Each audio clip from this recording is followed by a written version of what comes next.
Three identical impedances are connected in delta to a three-phase supply of 400 volt. The line current is 34.65 ampere and total power taken is 14.4 kilowatt. The resistance of the load in each phase. इस question में हमको बोला गया है कि एक delta connected three phase supply system है जिसमें लाइन करंट्स और वोल्टेज की वैल्यू दी हुई है, टोटल पावर भी दिया हुआ है और हमें फाइंड आउट करने बोला है कि ईच फेज का रेजिस्टेंस क्या होगा। ईच फेज का रेजिस्टेंस हमें फाइंड आउट करना है। तो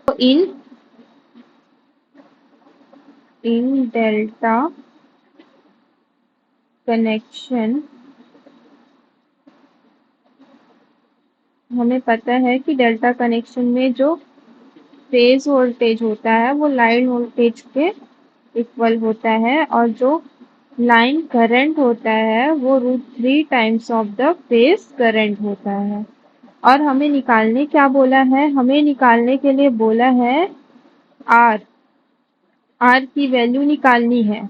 और गिवन क्या क्या है, हमें VL लाइन वोल्टेज की वैल्यू 400 वोल्ट गिवन है, लाइन करंट की वैल्यू गिवन है 34.65 एम्पियर और पावर गिवन है 14.4 किलोवाट और इसको अगर वॉट में चेंज करते हैं तो 14.4 इंटू 10⁻³ वॉट।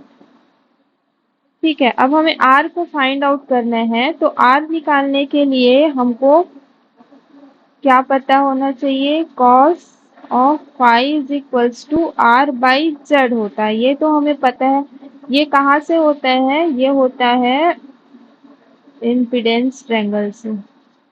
ये फाई, ये जेड, ये एक्स और ये आर। तो यहाँ से cos phi equals to R by Z और हमें आर की वैल्यू पूछी गई है तो r इज इक्वल्स टू हो जाएगा z ऑफ कॉस फाई। अब कॉस फाई और z की वैल्यू निकालनी है।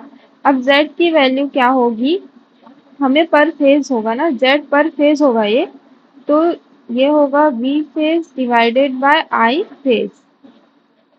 v फेज ये तो vl ही होगा, i phase il divided by √3। तो vl की वैल्यू 400 डिवाइडेड बाय IL की वैल्यू गिवन है 34.65 डिवाइडेड बाय √3।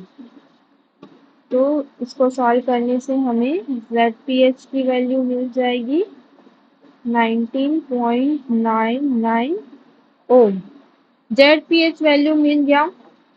अब हमें निकालना है कॉस फाई। फाई निकालने के लिए हमें गिवन है पावर, तो P is equals to three phase है तो √3 VL IL cos of phi.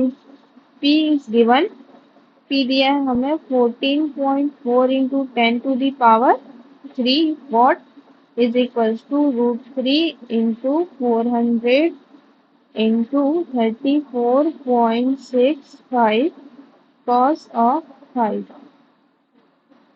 अब कॉस ऑफ फाई जो है वो होगा हमारा 14.4 into 10⁻³ divided by √3 into 400 into 34.65। अब इसको हम सॉल्व करते हैं तो हमें कॉस फाई की वैल्यू मिलेगी 0.599। अब कॉस फाई की वैल्यू मिल गई हमें, यहाँ से ZPH की वैल्यू मिल गई यहाँ से।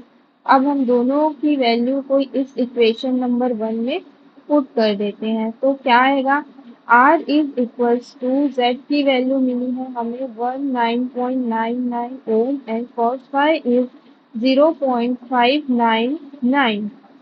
दोनों को मल्टीप्लाई करेंगे तो ये मिलेगा 11.97 which is approximately equal to 12 ohm।